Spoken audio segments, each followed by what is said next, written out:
tem muitos relatos, não imediatamente depois do primeiro encontro, que ela foi esbofeteada, foi humilhada por estar blasfemando. Então, ela volta com água benta e joga água benta na imagem ali no encontro, e Nossa Senhora sorri para ela.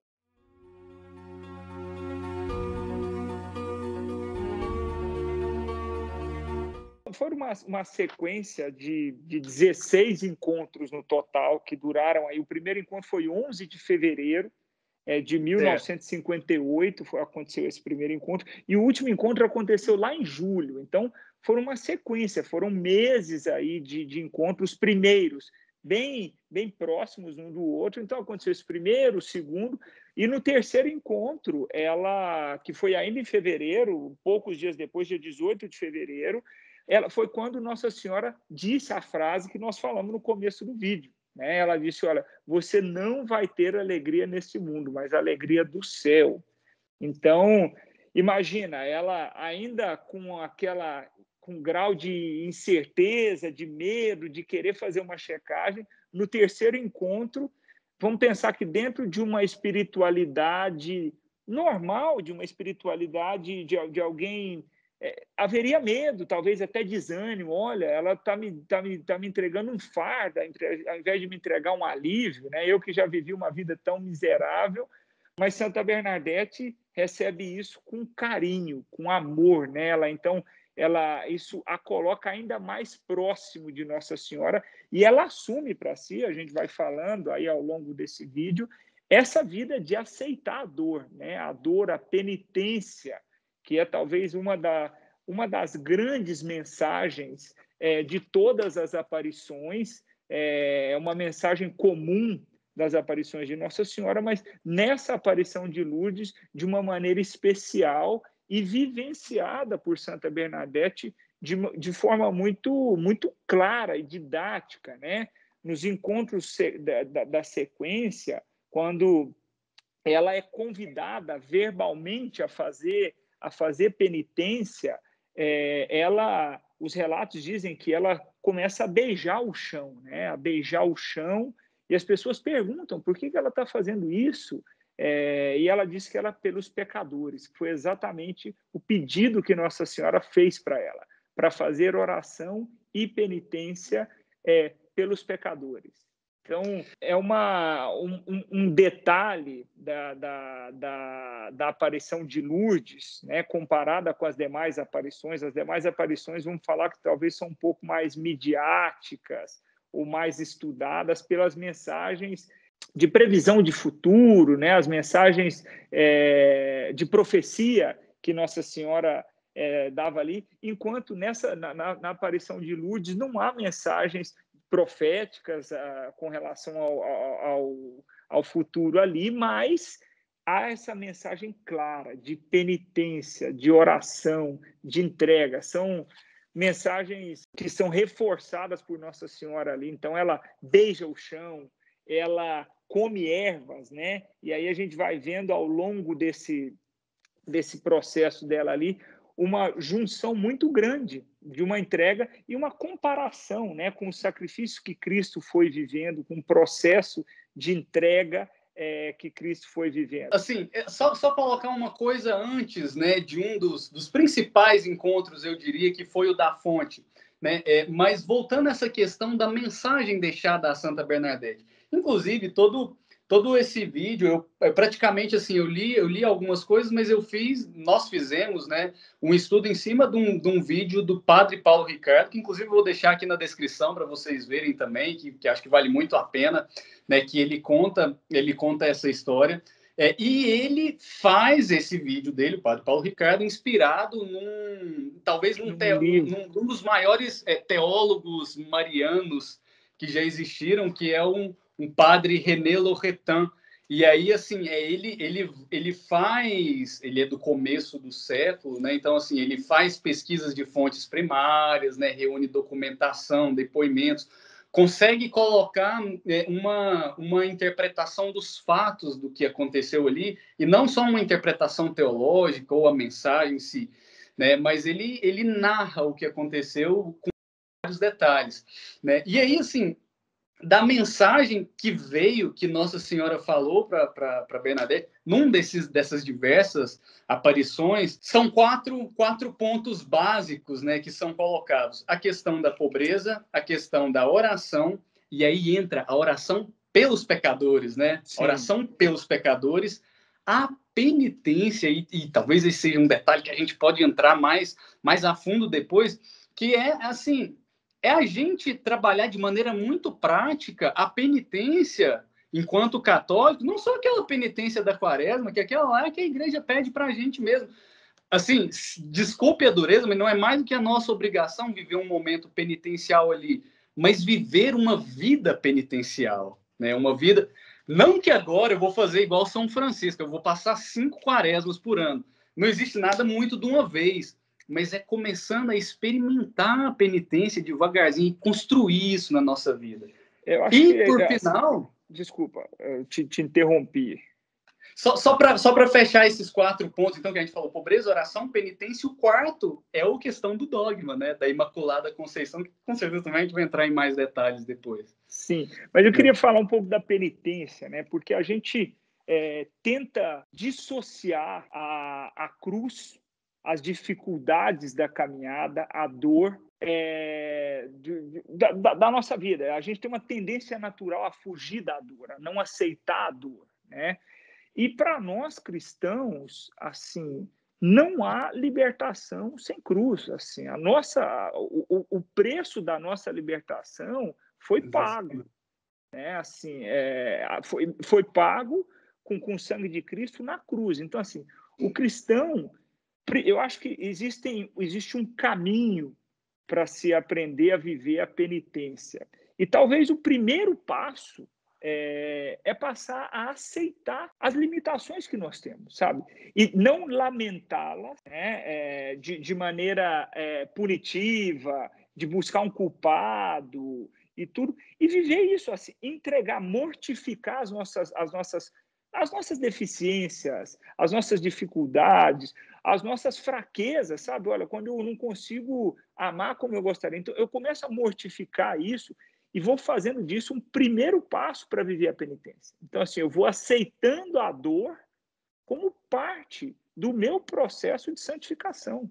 Porque, assim, não há santificação sem cruz. Não há. Acho que você vai terminar toda a sua vida fazendo vídeo sobre a vida dos santos e não vai ter um relato de um santo sequer que não passou por uma dificuldade, pela necessidade de carregar a sua cruz. Então, a penitência, eu acho que tem esse caminho. A gente busca hoje muito um imediatismo, né? E tudo isso se junta, porque a mensagem para Santa Bernadette, né, a sua felicidade não é nesse mundo, mas é no céu, é uma mensagem para todos nós, né? Assim, isso é uma mensagem evangélica. Jesus nos diz isso no Evangelho, né? Então, entender essa junção das mensagens que Nossa Senhora vai passando, e eu até falo um pouco antes, eu sei que você sempre fala no final do vídeo, mas assim, um grande aprendizado aqui é buscar viver a penitência com docilidade, sabe? Assim, vivê-la sem lamentação, no silêncio e na entrega. É fantástico. Assim. É difícil, é muito difícil, mas mortificar essas dores, mortificar isso, entregar isso tudo, acho que é um dos grandes caminhos. Você sabe, Rafael, não sei se você vai concordar comigo, cara, mas uma característica que é completamente avessa à santidade é a lamuriação. O cara que lamureia, né? Ó vida, ó céus, meu Deus, tá muito difícil aqui.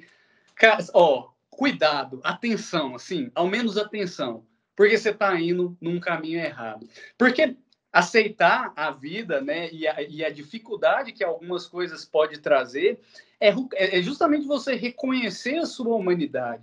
E quando você reconhece a sua humanidade, não é você se lamentar por aquilo que você não fez, ou então porque você às vezes coloca uma meta difícil demais e não alcança, mas aceitar a sua humanidade. E quando você faz isso, você pratica um dos dons que Nossa Senhora praticou como ninguém, que chama-se humildade, né? é o quê? É você aceitar a sua humanidade, não nesse sentido de reclamação, de lamuriação, mas é aceitar que você é um humano, né, um humano limitado, desde que você abra o seu coração e deixe Deus agir. Quando você deixa Deus agir, você se torna, digamos assim, uma máquina.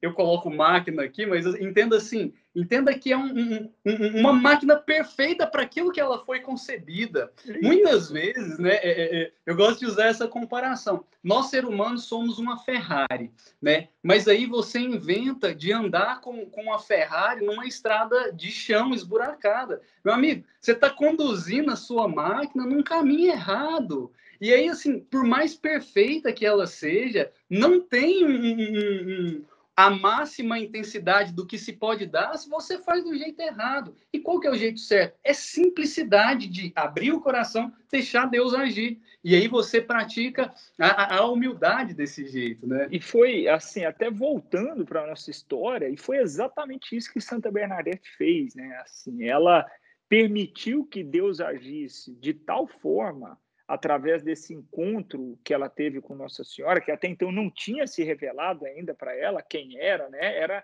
Era a Senhora, que ela, de alguma maneira, ela vivia essa transformação que você falou, porque quando interrogada, apesar de analfabeta, de asmática, de doente, ela se posicionava e fazia os relatos com uma clareza que foi um dos motivos que foi convencendo, né? Primeiro o padre e depois o bispo, assim, eles diziam, não pode ser que uma menina analfabeta, uma menina tão limitada, tenha relatos tão claros, né? Então, ela viveu esse encontro, e ela essa transformação dela no momento de relatar era essa ação direta do Espírito Santo. Tanto que eles tentavam, né? A igreja, nos seus processos de confirmação e tal, tem um processo muito severo. Então, eles tentavam fazer pegadinha com ela, faziam um relato todo, e aí eles trocavam o relato e diziam, olha, então eu vou repetir, você chegou lá, e daí, vamos supor, você olhou para cima. Ela diz, não, eu olhei para baixo. Então, só para dar um exemplo, né, fácil, e ela nunca entrou em contradição. O que eles viam que realmente foi um dos primeiros sinais que foi motivando a igreja a acompanhar, digamos, essas aparições de uma forma realmente sobrenatural e não como uma coisa, um distúrbio mental ou alguma coisa do gênero. E assim, voltando aos encontros, né? Num desses encontros lá no meio da gruta, a Nossa Senhora pede então que ela cave um buraco no chão, né? E ali ela começa a cavar e surge uma fonte que até então não tinha lá e começa a nascer, é uma nascente, começa a sair água. E essa água é uma água milagrosa, né? Inclusive, isso foi utilizado para se reconhecer essa aparição como autêntica, porque essa água ela trouxe muitos milagres, né? Como uma mulher que tinha uma espécie de tuberculose, era muito doente, tomou banho lá, ela saiu curada imediatamente, né? Fora inúmeros, diversos. Eu acho que acontecem milagres até hoje. Eu peguei uma lista que não dá, obviamente, para ler, mas foram, até hoje, tem 70 casos de milagres reconhecidos pela igreja através da água ali daquela fonte, né? Que foi uma fonte que quando ela começou a escavar, tinha lama, né? Então, a primeira água que ela buscou beber era uma água ainda barrosa e tudo, até depois de algumas escavações realmente ter começado a jorrar água, que é essa água que está na fonte de Lourdes até hoje. Sim, sensacional. Mas, assim, das vezes, assim, da aparição que eu mais gosto, né? E, assim, é um tema que já havia sido tratado, debatido, era um assunto sensível para a igreja, que era a questão da Imaculada Conceição, né? 4 anos antes dessa aparição, o Papa Pio IX ele instituiu o dogma da Imaculada Conceição. A gente já falou, eu acho que eu já falei disso, eu não vou lembrar em qual vídeo que era, se eu não me engano, é no de São Domingos Sávio, que é contemporâneo a ela. Ele estava ali na Itália, pouco mais para cima ali na Itália, mas é mais ou menos dessa época, porque São Domingos Savio ficou muito feliz quando o Papa Pio IX proclama o dogma da Imaculada Conceição. Até então, esse dogma não havia sido proclamado, mas ele já tinha sido discutido. E eu vou colocar aqui na descrição também, tem um vídeo muito bacana do Padre François, lá do canal do Santa Carona, porque assim, a gente conhece a origem dos estudos da Imaculada Conceição por Dom Escoto, que era um frei lá do século XII, né, que ele vai para a Universidade de Paris e faz assim tem uma oratória assim, muito, muito requintada, muito rebuscada, mesmo dentro da humildade franciscana, já que ele era um franciscano. Não sei se foi no século XIII, não no XII. E aí, assim, ele faz esse discurso tentando provar o dogma, mas ele tem umas origens ainda mais para trás que o padre François explica nesse vídeo também. E aí o Papa Pio IX proclama esse dogma num contexto de uma França que estava, assim, saindo daquela revolução, da Revolução Francesa, ele tinha 60 anos, né? E a Revolução Francesa, de certa forma, impactou a igreja também, não só pela perseguição, mas na mentalidade. Então, tinha muitos bispos franceses que foram contra ele, né? Que estão ali instituindo e falam, cara, eu acho que não está na hora. E aí, o padre Paulo Ricardo até fala, né? Num método catequético extremamente, assim, delicado, ele dá uma... É isso mesmo, né? O dogma é esse mesmo e está proclamado. Conta pra gente, o que acontece numa dessas aparições? Não, os padres vinham pedindo, né, para ela, olha, quem é? Pergunte quem é que está falando? Pergunte o nome, quem é que está falando com você? E ela já tinha perguntado algumas vezes e Nossa Senhora não a respondia. Nossa Senhora sorria, Nossa Senhora rezava com ela, o terço acompanhava, né, não rezava, porque o padre Ricardo também fala nesse vídeo, Nossa Senhora não pode rezar o Pai Nosso, porque ela não pode dizer, né, perdoar-nos os nossos pecados, porque ela é imaculada, ela não tem pecado, né? E não pode rezar Ave Maria, porque ela vai estar falando de si mesma. Então, ela acompanhava as contas em silêncio também por isso, porque ela não poderia proclamar essas orações. Então, o pároco ia perguntando para ela quem era, e ela não conseguia essa resposta. Até quando veio, talvez, o grande momento dessas aparições, dessas 16 aparições, se é que a gente consegue ranquear, né? Porque tem vários grandes momentos, quando ela pergunta para a aparição, para a senhora quem era, e ela responde ali, né? Responde em dialeto, eu sou a Imaculada Conceição. E Santa Bernadette não tinha a mínima ideia do que era isso, né? Relembrando, ela era analfabeta, não foi catequizada. Não tinha feito primeira comunhão ainda. Não tinha feito primeira comunhão.